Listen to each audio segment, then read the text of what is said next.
ನಾನು ಡ್ಯೂಟಿಗೆ ರಾಜೀನಾಮೆ ಕೊಟ್ಟು ಬಿಡ್ತೀನಿ. ನನಗೆ ಮಠದೊಳಗೆ ಕಸ ಹೊಡೆದ್ರ ನನಗೆ ತೃಪ್ತಿ ಅದ, ಡ್ಯೂಟಿಗಿಂತಲೂ ನನಗಿದು ಭಾಳ ದೊಡ್ಡದದ ಅಂತಂದಾಗ ಸಿದ್ಧಾರ್ಡ್ರಂದ್ರು ಹುಚ್ಚ, ಹಂಗೆ ಮಾಡಬಾರ್ದು, ಹಂಗೆ ಮಾಡಬಾರ್ದು. 58-60 ವರ್ಷ ಏನು ಸರ್ಕಾರದ ನೌಕರಿ ಅದಲ್ಲ, ಅದು ಜನಸೇವೆ, ಜನಾರ್ದನನ ಸೇವೆ ಅಂತ ಮಾಡ್ಬೇಕಪ್ಪ. ನೀ ಮಠದೊಳಗೆ ಅಷ್ಟೇ ಅಲ್ಲ, ಮಠದೊಳಗೆ ಯಾವ ಭಾವನೆಯಿಂದ ಕೆಲಸ ಮಾಡ್ತೀಯಲ್ಲ ಅದೇ ಭಾವನೆಯಿಂದ ನಿನ್ನ ಡ್ಯೂಟಿ ಮಾಡು. ಶರಣರು ಅದನ್ನೇ ಹೇಳ್ಯಾರಲ್ಲ, ಕಾಯಕವೇ ಕೈಲಾಸ. ನೀ ಮಾಡುವ ಕಾಯಕ ಅದು ಕೈಲಾಸ ಆಗಿರಬೇಕು. ರಾಜೀನಾಮೆ ಬೇಡಪ್ಪ, ಹೋಗ್ ನೀನು ಮುಂಬೈಗೆ ಹೋಗ್. ಸಿದ್ಧಾರ್ಡ್ರು ಅಂದ ಕೂಡಲೇ ಅವ ಅಂದ, ಯಪ್ಪ ನಿನ್ನ ಬಿಟ್ಟು ನಿನ್ನ ಮಠ ಬಿಟ್ಟು ನಿನ್ನ ಸೇವಾ ಬಿಟ್ಟು ಒಂದು ಕ್ಷಣನೂ ನಾನು ಇರಂಗಿಲ್ಲ. ಮತ್ತು ನಾ ಅಲ್ಲಿ ಹೆಂಗೆ ಮಾಡ್ಲಿಪ್ಪ ಅಂತಂದ್ರೆ, ನೀ ಹೋಗಪ್ಪ, ನೀ ಎಲ್ಲಿ ನೆನೆಸ್ತೀಯಲ್ಲ ನಾ ಅಲ್ಲೇ ಇರ್ತೇನೋ, ನೀ ಎಲ್ಲಿ ನೆನೆಸ್ತೀ ನಾ ಅಲ್ಲೇ ಇರ್ತೇನು, ನೀ ನನ್ನ ನೆನೆಸ್ಗೋತ ಸೇವಾ ಮಾಡಂತಂದಾಗ ಗುರುವಿನ ಮಾತು ಮೀರಾಕ ಬರ್ಲಾರಕ್ಕ ಆಯ್ತ್ರಿಯಪ್ಪ ಅಂತ ತಿಳ್ಕೊಂಡು ಎಲ್ಲ ಸಾಮಾನು ಹೇರ್ಕೊಂಡು ಹೊಂಟ್ರು. ನಿಮ್ಗೆ ಹೇಳ್ತೇನೆ ಭಾಳ ತ್ರಾಸ ಆಗ್ತದೆ ಸದ್ಗುರುವಿನ ಸೇವಾ ಮಾಡೋರು. ಇವತ್ತು ನಮ್ಮ ಆಶ್ರಮದ ಬಾಜು ಒಬ್ಬ ಸರ್ ಅವರು ರಾಣೆಬೆನ್ನೂರವರು ಸರು, ಅವ್ರ ಹೆಸರು ಗುಗ್ರಿ ಅಂತ ತಿಳ್ಕೊಂಡು ಭಾಳ ಒಳ್ಳೆಯ ಹುಡುಗ. 7th 8th ಕಲಿಸ್ತಿದ್ದ ಅಲ್ಲಿ ನಮ್ಮ ಸಿದ್ದಾಪುರ ತೋಟದ ಶಾಲೆಯೊಳಗ. ಇವತ್ತು ಮುಂಜಾನೆ ಎಲ್ಲ ಗಾಡಿ ಹೇರ್ಕೊಂಡು ಓಣ್ಯಾಗ ಇಬ್ಬರು ಗಂಡ ಹೆಂಡತಿ ಪಾಪ ಹೋಗುವಾಗ ಇಡೀ ನಮ್ಮ ಆ ಆಶ್ರಮದ ಓಣಿ ಏನದ ನೋಡ್ರಿ, ಎಲ್ಲರೂ ಮನ್ಯಾನವ್ರು ಅಳ್ಳಕತ್ತಿರು ನೋಡ್ರಿ ಪಾಪ, ಇಡೀ ಓಣಿ ಮಂದಿ ಅಲ್ಲ. ಆ ನಂತರ ಸಾಲಿ ಹುಡುಗರು ಒಂದು 40-50 ಸಾಲಿ ಹುಡುಗರು ಬಂದಿದ್ದು. ಎಲ್ಲ ಸಾಲಿ ಹುಡುಗರು ಹಿಂಗೆ ಜೋರು ಬಾಯಿ ಮಾಡಿ ಅಳ್ಳಾಕತ್ತಿದ್ರು ರೀ. ನಾನು ಆಶ್ರಮದೊಳಗಿಂದ ಹೊರಗೆ ಬಂದೆ, ಯಾರಿಗೆ ಏನಾಗ್ಯದ ಅಂತಂದಾಗ ಇಡೀ ಓಣ್ಯಾಗ ಮಂದಿ ತುಂಬ್ಯದ, ಓಣಿ ಮಂದಿ ಸಾಲಿ ಮಂದಿ. ಯಾಕ್ರಿ ಅಂತಂದಾಗ ಸರ್ ಟ್ರಾನ್ಸ್ಫರ್ ಆಗ್ಯದ ಹೊಂಟಾರ ಅಂತಂದಾಗ, ನೀ ಒಬ್ಬ ಮನುಷ್ಯ ಬದುಕಬೇಕಾಗಿತ್ತಂದ್ರೆ ಹಿಂಗೆ ಬದುಕಬೇಕು ನೋಡಪ್ಪ, ಹಿಂಗೆ ಬದುಕಬೇಕು. ಯಾಕಂದ್ರೆ ಅವ ಹೋಗುವಾಗ ಇಡೀ ಓಣಿ ಮಂದಿ ಇಡೀ ಸಾಲಿ ಮಂದಿ ಅಳ್ತದ ಅಂತಂದ್ರೆ ನಾ ಬರೀ ಮೊಬೈಲ್ದಾಗ ನೋಡ್ತಿದ್ನಿ. ಆದ್ರೆ ಇವತ್ತು ನಮ್ಮ ಆಶ್ರಮದ ಮುಂದೆ ನೋಡಿ ನಾನು ಆ ಸರ್ ನಮ್ಮ ಹತ್ತಕ್ಕೆ ಬಂದು ನಮ್ಮನ್ನು ತಬ್ಕೊಂಡು ಅಳ್ಳಾಕತ್ತಿದ ಪಾಪ. ಯಾಕಪ್ಪ ಮತ್ತು ಇದು ಟ್ರಾನ್ಸ್ಫರ್ ಇರುವುದನ್ನ ಎಲ್ಲರಿಗೂ ಹಂಗೆ ಮಾಡಬೇಡ, ಚಂದ ಮಕ್ಕಳಿಗೆ ಸಾಲಿ ಕಲಿಸಿ ಮತ್ತೆ ಬರೋಕೆತ್ತ ಹೋಗಂತ ನಾವು ಆಶೀರ್ವಾದ ಮಾಡಿ ಕಳಿಸಿದ್ದೀವಿ. ಕಾರಣ ಏನಂತಂದ್ರೆ ಓಣ್ಯಾಗ ಅಷ್ಟು ಮಂದಿಗೆ ಬೇಕಾಗಬೇಕಾದ್ರೆ ಸಾಧ್ಯ ಇಲ್ಲ, ಆಗೋದು ಕಡಿಮೆ ಅದ. ಹಂಗೆ ಅವನಿಗೆ ಟ್ರಾನ್ಸ್ಫರ್ ಆದಾಗ ಅವ ಅಂದ, ಸದ್ಗುರುನಾಥನ ಸೇವೆಯನ್ನು ಬಿಟ್ಟು ಹೆಂಗೆ ಹೋಗ್ಬೇಕಂತ ತಿಳ್ಕೊಂಡು ಗುರು ಆಜ್ಞೆ ಆಗ್ಯದ ಆಯ್ತು ಅಂತ ತಿಳ್ಕೊಂಡು ಎಲ್ಲ ಸಜ್ಜು ಮಾಡಿ ಹೋದ. ಮುಂಬೈಗೆ ಹೋಗಿ ಅಲ್ಲಿ ಗಂಡ ಹೆಂಡತಿ ಪ್ರತಿನಿತ್ಯ ಸಿದ್ಧಾರ್ಡ್ರ ನೆನಪಿಲ್ದ ಇಲ್ಲರಿ ಪಾಪ. ಜಗಲಿ ಮ್ಯಾಗ ಸಿದ್ಧಾರ್ಡ್ರ ಫೋಟೋ, ಜಗಲಿ ಮ್ಯಾಗ ಸಿದ್ಧಾರ್ಡ್ರ ಮೂರ್ತಿ, ದಿನ ಅಭಿಷೇಕ. ಅವ್ರು ಇದ್ದ ಕಾಲಕ್ಕೆ ಸಿದ್ಧಾರ್ಡ್ರು ಇದ್ದ ಕಾಲಕ್ಕಣೆ ಎಲ್ಲ ವ್ಯವಸ್ಥೆ ಮಾಡ್ತಿದ್ರು. ಆದ್ರೆ ಸಿದ್ಧಾರ್ಡ್ ಹೋಗುವಾಗ ಒಂದು ಮಾತು ಹೇಳಿದ್ದ. ಆ ತಾಯಿನೂ ಭಾಳ ಅಳ್ಳಾಕತ್ತಿದ್ದಳಲ್ಲ, ಆಕೆಗೆ ಒಂದು ಮಾತು ಹೇಳಿದ. ಆಕೆ ಅಂತಿದ್ಲು, ಯಪ್ಪ ನನ್ನ ಮಗನಿಗೆ ಏನಾದರೂ ಒಂದಿಟ್ಟು ಜ್ವರ ಬಂದ್ರೆ ಓಡಿ ಬಂದು ನಿನ್ನ ಪಾದಕ್ಕೆ ಹಾಕ್ತಿದ್ನಿ, ಆಶೀರ್ವಾದ ಮಾಡಿ ಪ್ರಸಾದ ಮಂತ್ರಿಸಿದೆ ಹಚ್ಚಿದೆ ಅಂದ್ರೆ ನನ್ನ ಮಗನು ಉರಿ ನಿಂದಿರ್ತಿದ್ದು. ನನ್ನ ಮಗನಿಗೆ ಏನಾದರೂ ಹೆಚ್ಚು ಕಡಿಮೆ ಆದ್ರೆ ನಾ ಯಾರಿಗೆ ಹತ್ಯಕ್ಕೆ ಹೋಗಲಿಯಪ್ಪ, ಮುಂಬೈದೊಳಗ ಯಾರ ಹತ್ತಕ್ಕೆ ನಾ ಅಲ್ಲಿ ಹೋಗಲಿ ಏನಾರ ಆದ್ರ ಅಂತಂದಾಗ ಸಿದ್ಧಾರ್ಡ್ರಕ್ಕೆ ಹೇಳಿದ್ರು, ನಿನಗೇನಾರ ತೊಂದರೆ ಆಗತ್ತದಲ್ಲ, ನೀ ಎಲ್ಲಿ ನಿಮ್ಮ ಮನೆಯಾಗಿರ್ತೀಯಲ್ಲ ಕ್ವಾರ್ಟರ್ಸ್ದಾಗ, ಅಲ್ಲೇ ನಿನ್ನ ಮನೆಯಾಗಿದ್ದಾಗನ ನಿನಗೇನಾರ ತೊಂದರೆ ಆತಂದ್ರ ನೀ ಎಲ್ಲಿ ಹೋಗ್ಬೇಡ, ನೀ ಏನನ್ನು ಹೇ ಸಿದ್ಧಾರೂಢ ಇಟ್ಟು ಅಂದು ಬಿಡು ಸಾಕು, ನೀ ನನ್ನ ಒಂದು ಸಾರಿ ನೆನೆಸಿಬಿಡು ಸಾಕು. ನೀ ಎಲ್ಲಿ ಕುಂತು ನೆನೆಸಿರ್ತೀಯಲ್ಲ ನಾ ಅಲ್ಲೇ ಇರ್ತೇನವ. ಸಿದ್ಧಾರ್ಡ್ ಅಂದ, ನೀ ಎಲ್ಲಿ ಕುಂತು ನೆನೆಸ್ತೀಯಲ್ಲ ನಾ ಅಲ್ಲೇ ಇರ್ತೀನಿ ತಾಯಿ ಅಂತಂದಾಗ ಹ್ಞೂ ಯಪ್ಪ ಅಂತ ತಿಳ್ಕೊಂಡು ಹೋಗಿದ್ದರು. 6 ತಿಂಗಳಾಗಿತ್ತು ಹೋಗಿ ಡ್ಯೂಟಿ ಮಾಡಕ್ಕೆ 6 ತಿಂಗಳಾಗಿತ್ತು. ಆದ್ರೆ 6 ತಿಂಗಳಾದ ನಂತರ ಆ ಸಣ್ಣ ಹುಡುಗಗ ಜ್ವರ ಬಂದಿದ್ದು ರೀ ಪಾಪ. ಸಣ್ಣ ಹುಡುಗಗ ಜ್ವರ ಬಂದಿದ್ದು, ಸಾಯಂಕಾಲ ಮುಂಜಾನೆ ಜ್ವರ ಬಂದಿದ್ದು. ಆ ಕಡಿಮೆ ಆಗ್ತಾವ ಈ ಕಡಿಮೆ ಆಗ್ತಾವ ಅಂತ ತಿಳ್ಕೊಂಡು ನೀರಿನ ಅರಿವಿ ಇಟ್ಟು ಒಂದಿಟ್ಟು ಗುಳಿಗೆ ಹಾಕಿ ದವಾಖಾನೆಗೆ ತೋರಿಸಿ ಎಲ್ಲ ಮಾಡಿದ್ಲು. ಸಾಯಂಕಾಲ 5 ಗಂಟೆ ಅನುಗುಡ್ದ ಜ್ವರ ಭಾಳ ಹೆಚ್ಚಾದ್ರಿ ಕೂಸಿಗೆ. ಮತ್ತ ಭಾಳ ಜ್ವರ ಹೆಚ್ಚಾದು. ಜ್ವರ ಹೆಚ್ಚಾಗಿ ಹೆಂಗಂತಂದ್ರೆ ಬಹುತೇಕ 104 ಅಂತಿರಲ್ಲ, ಜ್ವರ ಬಂದ್ರೆ ಕೂಸು ಉಳಂಗಿಲ್ಲ ಅಂತಿರಲ್ಲ, ಅಷ್ಟು ತ್ರಾಸಾಗತ್ತು. ಅಷ್ಟ್ರೊಳಗ ಗಂಡ ಡ್ಯೂಟಿಗೆ ಹೋಗಿದ್ದ, ನೈಟ್ ಡ್ಯೂಟಿ ಇತ್ತು, ಅವ್ ಬರ್ಲಾರದ ಪರಿಸ್ಥಿತಿ. ರಾತ್ರಿ 12 ಗಂಟೆ ಆದಾಗ ಕೂಸು ಹೆಡ್ಕ ಚೆಲ್ಲಿತ್ತು ಪಾಪ. ನೀರು ಕುಡಿವಲ್ತು, ಹಾಲು ಕುಡಿವಲ್ತು, ಸಣ್ಣ ಕೂಸ ಆಕೆ ಅಂದು ಸಿದ್ಧಾರೂಢ ಯಪ್ಪ ನೀ ಹಿಂಗಂದಿದ್ದೆಲ್ಲ ನನ್ನ ಮಗ ಹಿಂಗಾಗತ್ತದ ಅಂತ ತಿಳ್ಕೊಂಡು ಅಳ್ಳಕತ್ತಿದ್ಲು. ರಾತ್ರಿ 3 ಗಂಟೆಗೆ ಕೂಸ ಉಸಿರನ ಕಡಿಮೆಗಿತ್ತು, ಉಸಿರ ಬರುವಲ್ದಾಗಿತ್ತು. ಬಹುತೇಕ ಪ್ರಾಣ ಹೋಗಿತ್ತ ಕಾಂತದ.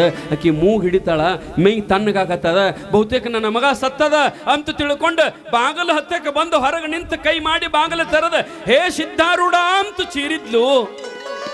ಬಾಗಲು ತೊಲೆಬಾಗಲಿಗೆ ಬಂದಾಳ, ಬಾಗಲು ತೆರೆದಾಳ, ಅರಿವಿ ಹಿಂಗ ಪಡದ ಸರಸಾಳ, ಹೊರಗೆ ಬಂದು ಹಿಂಗ ಕೈ ಮಾಡಿ ಹೇ ಸಿದ್ಧಾರೂಢ ನನ್ನ ಮಗ ಬದುಕಲಿಲ್ಲ, ನೀನು ನನ್ನ ಮಗನ ಉಳಿಸಲಿಲ್ಲ ಅಂತ ತಿಳ್ಕೊಂಡು ತೊಲೆಬಾಗಲದಾಗ ಬಂದು ಹಿಂಗ ಕೈ ಮಾಡಿ ಜೋರ್ಲೆ ಕೂಗಿದಾಗ ದೇವ್ರ ಮನ್ಯಾಗಿಂದ ಸಿದ್ಧಾರೂಢ ಏ ತಂಗಿ ಅಲ್ಯಾಕ್ ಹೋಗಿ ನಾ ಇಲ್ಲದ ನಂದಾನ. ದೇವ್ರ ಮನ್ಯಾಗ ಜಗಲಿ ಮುಂದೆ ಆ ಜಗಲಿಗೆ ದೇವ್ರ ಮಣಿಗೆ ಏನು ಪಡದ ಹಾಕಿರ್ತಾರಲ್ಲ, ಆ ಪಡದ ಹಿಂಗ ಸರಿಸಿ ಸಿದ್ಧಾರೂಢ ತಂಗಿ ನಾ ಇಲ್ಲದನವ ನೀ ಅಲ್ಲೇ ಹೋಗಿ ಬಾ ಅಂತ ಸಿದ್ಧಾರೂಢ ಕರದಂತಕಿನ ಆಕೆ ಅಂದು ಇರುದ ನಮ್ಮದು ಒಂದು ಮಣಿಗೆ ತೊಲೆವಾಗಲು ಒಂದೇ ಅದ, ಮತ್ತ ಬಾ ಎಲ್ಲಿ ಹಾದು ಬರಾಕ ಜಾಗ ಇಲ್ಲ. ಸಿದ್ಧಾರೂಢ ಜಗಲಿ ಮ್ಯಾಗಿಂದ ಹೆಂಗ ಬಂದ ಅಂತ ತಿಳ್ಕೊಂಡು ಅಕ್ಕಿ ಮತ್ತೆ ಎಲ್ಲಿಂದರೆ ಯಾಕೆ ಬರವಲ್ದಕ್ಕೆ ಒಟ್ಟು ನನ್ನ ಮಗನ ಉಳಿಸಲಿ ಅಂತ ತಿಳ್ಕೊಂಡು ಅಕ್ಕಿದಿತ್ತಲ್ಲ. ಸಿದ್ಧಾರೂಢ ಬಂದವನ ಆ ಕೂಸಿನ ತೊಡಿ ಮ್ಯಾಗ ತಗೊಂಡು ಹಿಂಗ ತಲೆ ಮ್ಯಾಗ ಕೈ ಇಟ್ಟು ಪಂಚಾಕ್ಷರಿ ಮಂತ್ರವನ್ನು ಹೇಳ್ಕೊಂತ ಅಕ್ಕಿಗಂತಾನ ಹುಚ್ಚಿ ಅಟ್ಟೆ ಕಳ್ಳಾಗತ್ತದಿ, ಏನಾಗ್ಯದ ನಿನ್ನ ಮಗನಿಗೆ ಏನು ಸತ್ತಂಗ ಮಾಡಕತ್ತಿದೆಯಲ್ಲ, ಏನು ಹುಡುಗ ಸತ್ತದ? ಇಲ್ರಿಯಪ್ಪ ಸತ್ತದ, ನೋಡ್ರಿ ಅಪ್ಪ ಮೈ ಎಲ್ಲ ತಣ್ಣಗಾಗ್ಯದ, ಉಸಿರು ನಿಂತದ ನೋಡ್ರಿ ಅಂತಂದಾಗ ಸಿದ್ಧಾರೂಢ 5 ಸರಿ ಪಂಚಾಕ್ಷರಿ ಮಂತ್ರವನ್ನು ನಮಃ ಶಿವಾಯ ಅಂತ ಹೇಳಿ ಹಿಂಗ ಕೈ ತೆಗೆದು ಕೊಡದ ಅಕ್ಕಿ ಹೇಳ್ತಾನ ಹುಚ್ಚಿ ನೋಡು ನೋಡು ನಿನ್ನ ಮಗನ ಒಂದಿಟ ಮೂಗು ಹಿಡಿದು ನೋಡು. ಹಿಂಗ ಮೂಗು ಹಿಡಿತಾಳ, ಜೋರು ಉಸಿರಾಡಸಕತ್ತದ ಕೂಸು, ಮೈ ಹಿಡಿತಾಳ ಬೆಚ್ಚಗದ. ಆಕೆ ಅಂದ್ಲು ಯಪ್ಪ ನನ್ನ ಮಗಗೆ ಉಸಿರು ನಿಂತಿತ್ತು, ಮೈಯೆಲ್ಲ ತಣ್ಣಗಾಗಿತ್ತು, ನಾನು ನೋಡಿದ್ನಿಯಪ್ಪ, ಅದಕ್ಕೆ ನಾನು ಹೊರಗೆ ಬಂದು ಒದರಾಕತ್ತಿದ್ನಿ, ನೀ ಹೇಳಿದ್ದಲ್ಲ ನನ್ನ ನೆನಸು ಅಂತ ತಿಳ್ಕೊಂಡು ನಾ ಅದಕ್ಕೆ ಹೊರಗೆ ಬಂದು ಒದರಾಕತ್ತೀನಿಯಪ್ಪ ಅಂತಂದಾಗ ಇಲ್ಲ ತಾಯಿ ನಿನ್ನ ಕೂಸಿಗೆ ಸ್ವಲ್ಪ ಏನಾಗಿತ್ತು ಅಂತಂದ್ರೆ ಹೆಚ್ಚು ಕಡಿಮೆ ಆಗಿತ್ತು, ಏನಾಗಿಲ್ಲ, ಹಂಗೇನು ಏನಾಗುತ್ತದ ನಾ ಇರೋಕ್ಕಾಗಲ್ಲ ತಗೋ ನಿನ್ನ ಕೂಸಿನ ಅಂತ ತಿಳ್ಕೊಂಡು ಆಕಿ ಉಡ್ಯಾಗ ಹಾಕಿದ. ಕಣ್ಣು ತೆರೀತು ಕೂಸ, ಮೈ ತಂಪದ, ಆಡಾಕತ್ತಿ ಎದ್ದು ಕುಂತ ನನ್ನ ಮಗ ಆಡಾಕತ್ತಿದಲ್ಲ, ನನ್ನ ಮಗ ಬದುಕಿದಲ್ಲ ಅಂತ ತಿಳ್ಕೊಂಡು ಆ ಕೂಸಿನ ಕೂಡ ಮರೆತು ಕುಂತಳು. ಸಿದ್ಧಾರೂಢ ಹಾದದ್ದ ಗೊತ್ತಿಲ್ಲ ಆಕಿಗೆ. ಆ ನಂತರ ಮಣಿ ತುಂಬ ಹುಡುಕಾಡ್ತಾಳ, ಸಿದ್ಧಾರೂಢ ಇಲ್ಲ. ಆಕೆ ಅಂದ್ಲು ಎಲ್ಲಿ ಹಾದ ಬಂದ, ಬಾಗಲಿಕ್ಕಿನಿ ಎಲ್ಲಿ ಹಾದ ಏನಂತ ಅನ್ಗುಡದ. ರಾತ್ರಿ 3 ಗಂಟೆಗೆ ಗಂಡ ಬಂದ. ರೀ ಹಿಂಗಾಯ್ತು ರೀ, ಸಿದ್ಧಾರೂಢ ಬಂದಿದ್ರಿ. ಅವ ಅಂದ ಹುಚ್ಚಿ ಸಿದ್ಧಾರೂಢ ಇಲ್ಲ ಹೆಂಗೆ ಬರ್ತಾನ, ನಿನ್ನ ತಲೆ ಕೆಟ್ಟದ, ನಿನಗ ಸಿದ್ಧಾರೂಢರ ಮ್ಯಾಗ ಭಾಳ ಭಕ್ತಿ ಅದಲ್ಲ, ನೀನು ಸಿದ್ಧಾರೂಢ ನೆನೆಸಿ ನಿನಗೆ ಬಂದಂಗೆ ಆಗ್ಯದ, ಕನಸು ಬಿದ್ದಿತ್ತೇನು ಅಂದ ಗಂಡ. ಇಲ್ರಿ ಕರೆ ಅಂದ್ರ ಬಂದಿದ್ದ, ಕರೆ ಅಂದ್ರ ನಾ ನೋಡಿನಿ, ನನ್ನ ಮಗನ ಪ್ರಾಣ ಹೋಗಿತ್ತು, ತೊಡಿ ಮ್ಯಾಗ ಹಾಕೊಂಡಿದ್ದ, ಕೈ ಇಟ್ಟ ತಲೆ ಮ್ಯಾಲ ಮತ್ತು ಬದುಕದ ಕೂಸ. ಅವನಿಗೆ ಆಶ್ಚರ್ಯ ಆಯ್ತು, ಇದಂಗಿರ್ಬೇಕು ಅಂತ ತಿಳ್ಕೊಂಡು ಮುಂಜಾನೆ 6 ಗಂಟೆಗೆ ಬಸ್ ಹತ್ತಿದ್ರು. ಮತ್ತ ಹುಬ್ಬಳ್ಳಿಗೆ ಬರ್ಬೇಕಂತ ತಿಳ್ಕೊಂಡು ಮುಂಜಾನೆ 6 ಗಂಟೆಗೆ ಬಸ್ ಹತ್ತಿ ಸಾಯಂಕಾಲ ಸಿದ್ಧಾರೂಢರು ಮಠಕ್ಕೆ ಬರ್ತಾರ. ಮಠಕ್ಕೆ ಬರಗುಡ್ದ ಸಿದ್ಧಾರೂಢ ಮತ್ತೆ ಹೊರಗೆ ಅದ ಸಾಯಂಕಾಲ 5 ಗಂಟೆಗೆ ಸ್ನಾನ ಮಾಡಿ ನಾಷ್ಟ ಚಾದು ಕುಡ್ದು ಬಂದು ಕಟ್ಟಿ ಮ್ಯಾಗ ಕುಂತಿದ್ದ ಸಿದ್ಧಾರೂಢ ಮಕ್ಕಳನ್ನ ಕರ್ಕೊಂಡು ಇಬ್ರು ಹೋಜಾರ ಅವನ ಹೆಂಡತಿ ಓಡಿ ಬಂದು ಪಾದ ಮ್ಯಾಗ ಬಿದ್ದು ಉಳ್ಯಾಡಿ ಅಳ್ಳಾಕತ್ತಿದ್ರು. ಸಿದ್ಧಾರೂಢ ಸಿದ್ದಪ್ಪ ನೀ ಆರೂಢ ಪರಮ ಪೂಜ್ಯ, ನೀ ಬರ್ಲಿಲ್ಲ ಅಂದ್ರೆ ನನ್ನ ಮಗ ಉಳಿತಿದ್ದಿಲ್ಲಪ್ಪ, ನೀ ರಾತ್ರಿ 2 ಗಂಟೆಗೆ 1 ಗಂಟೆಗೆ ಹೆಂಗೆ ಬಂದೆಪ್ಪ ಸಿದ್ಧಾರೂಢ ಅಂತ ಆಕೆ ಬಂದು ಕುಂತು ಕೇಳುವಾಗ ಅಲ್ಲಿ ಮಗ್ಗಲ್ದಾಗಿದ್ದವ್ರು ಅಂದರು ಕಬೀರದಾಸ ಅದು ರಾತ್ರಿಯಲ್ಲಿ ಬಂದಿದ್ವ ಅಜ್ಜ, ಮುಂಬೈಗೆ ಬಂದಿದ್ರಿ. ಇವ ಅಂತಾನ ಬೆಳಗನ ನಾ ಕಾಲು ಹೊತ್ಕೋತ ಇಲ್ಲೇ ಕೂತನ್ಲೆ, ಮಠದಾಗನ ಕುಂತನ್ ನಾನು, ಅವನ ಬಾಗಲಿಗೆ ಮಣಗಿನಿ, ಎಲ್ಲಿಯೂ ಹೊರಗೆ ಹೋಗಿಲ್ಲ ಸಿದ್ಧಾರೂಢ. ಇಲ್ರಿ ಬಂದಿದ್ದ ಸಿದ್ಧಾರೂಢ ಬಂದಿದ್ದ, ಬಂದು ನಮಗೇನು ಮಾಡ್ಯಾನಂತಂದ್ರೆ ನನ್ನ ಮಗನಿಗೆ ಆಶೀರ್ವಾದ ಮಾಡ್ಯಾನಂತ ತಿಳ್ಕೊಂಡು ಹೇಳಿದಾಗ ಅವ್ರಿಗೆ ವಾದದ್ದು ಗೊತ್ತಿಲ್ಲ, ಹುಬ್ಬಳ್ಳಿ ಅವ್ರಿಗೆ ವಾದದ್ದು ಗೊತ್ತಿಲ್ಲ, ಅಲ್ಲಿ ಬಂದದ್ದು ಮಾತ್ರ ಅವ್ರಿಗೆ ಗೊತ್ತದ. ಆ ರೀತಿಯೊಳಗೆ ಸಿದ್ಧಾರೂಢ ಏನಪ್ಪಾ ಅಂತಂದ್ರೆ ಸತ್ತ ಮಗುವಿಗೆ ಪ್ರಾಣ ಕೊಡತಕ್ಕಂಥ ಸಾಮರ್ಥ್ಯ ಯಾರಲ್ಲಿತ್ತು ಅಂದ್ರೆ ಸದ್ಗುರುನಾಥನಲ್ಲಿತ್ತು ರೀ, ಸಿದ್ಧಾರೂಢನಲ್ಲೇ. ಇವತ್ತು ನಿಮ್ಗೆ ಗೊತ್ತಿರ್ಬೇಕ್ರಿ ಅವ ಸಿದ್ಧಾರೂಢ ಇದ್ದ ಕಾಲಕ್ಕೆ ಹೇಳ್ಯಾರಂತೆ. ಸಿದ್ಧಾರೂಢ ಇದ್ದ ಕಾಲಕ್ಕೆ ಅವರು ಸೇವಾ ಮಾಡುವಾಗ ಸಿದ್ಧಾರೂಢರು ಅವರು ಇನ್ನೇನು ಪ್ರಾಣ ಬಿಡ್ತಾರಂದಾಗ ಎಲ್ಲ ಒಬ್ಬ ತಾಯಿ ಸೇವಾ ಮಾಡಕ್ಕೆ ಬಂದು ಸಿದ್ಧಾರ್ಡ್ರ ಪಾದಕ್ಕೆ ಬಿದ್ದು, ಯಪ್ಪ ನೀವು ಹಾದಂದ್ರೆ ಇನ್ನು ನಮ್ಮ ಗತಿ ಹೆಂಗ, ನಾವು ಯಾರಿಗೆ ಬೇಡ್ಕೋಣ ಅಂತಂದಾಗ ಸಿದ್ಧಾರ್ಡ್ರು ಇದ್ದ ಕಾಲಕ್ಕೆ ಅವರು ಹೇಳಿದ್ರಂತ, ನೋಡುವ ನನ್ನ ಶರೀರ ಮಾತ್ರ ಹೋಗಿರ್ತದ, ನನ್ನ ಶರೀರ ಹೋಗಿರಬಹುದು, ನಾ ಎಲ್ಲಿರ್ತೇನಂತಂದ್ರೆ ಯಾವತ್ತೂ ನನ್ನ ಚರಿತ್ರ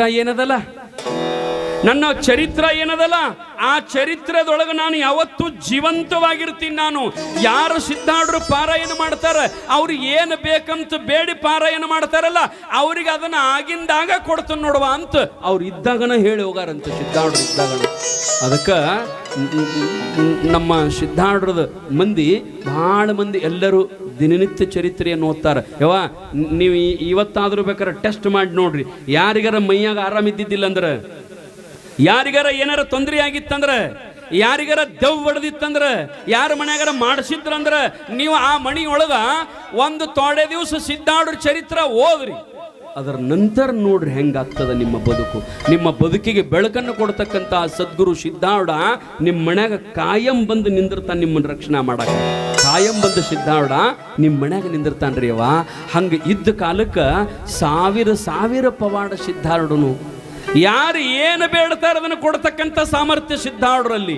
ಆ ರೀತಿಯೊಳಗೇನಪ್ಪ ಅಂತಂದ್ರ ಸಿದ್ಧಾರ್ಡನ ಚರಿತ್ರೆ, ಸಿದ್ಧಾರ್ಡನ ಪವಾಡ ಭಾಳ ದೊಡ್ಡದದ. ಅಂಥವದಾನಂತಂದ್ರು ಸಿದ್ಧಾರ್ಡನ ಭಾಳ ಕಾಡ್ಯಾರ ನೋಡ್ರಿ. ಸಿದ್ಧಾರ್ಡನ ಭಾಳ ಕಾಡ್ಯಾರ. ಇದೊಂದು ಹೇಳಿ ಮುಗಿಸ್ತೀನಿ ನಾನು. ಒಂದ್ಸಾರಿ ಹುಬ್ಬಳ್ಳಿಗೆ ಸಿದ್ಧಾರ್ಡ್ರು ಆದ ಕೂಡಲೇ ಅಲ್ಲಿ ಇದ್ದ ಮಂದಿ ಎಲ್ಲ ಇವೇ ಭಾಳ ಮಂದಿ ಹೋಗಾಕತ್ರಿ. ಹಿಂಗೆಲ್ಲ ಪವಾಡಗಳನ್ನು ಮಾಡಿ ಸತ್ತವನು ಬದುಕಿಸೋದು, ಅವರಿಗೆ ಸಿರಿತನ ಕೊಡೋದು, ಮಕ್ಕಳಿಲ್ಲ ಅವ್ರಿಗೆ ಮಕ್ಕಳ ಕೊಡೋದು, ಏನು ಬೇಡ್ತಾರ ಅದನ್ನು ಕೊಡಾಕತ್ತಾನ. ಹುಬ್ಬಳ್ಳಿ ಅಟ್ಟ ಅಲ್ಲ, ಹುಬ್ಬಳ್ಳಿ ಸುತ್ತ 50 ಕಿಲೋಮೀಟರ್ ಭಕ್ತರು ಬರಾಕತ್ತಿರ್ರಿ ಸಿದ್ಧಾರ್ಡ್ರ. ಪಾಳೆ ಹಚ್ಚೋದಾಯಿತು. ಸಿದ್ಧಾರ್ಡ್ರಿಗೆ ಭೇಟಿ ಆಗ್ಬೇಕಾದ್ರೆ ಕಿಲೋಮೀಟರ್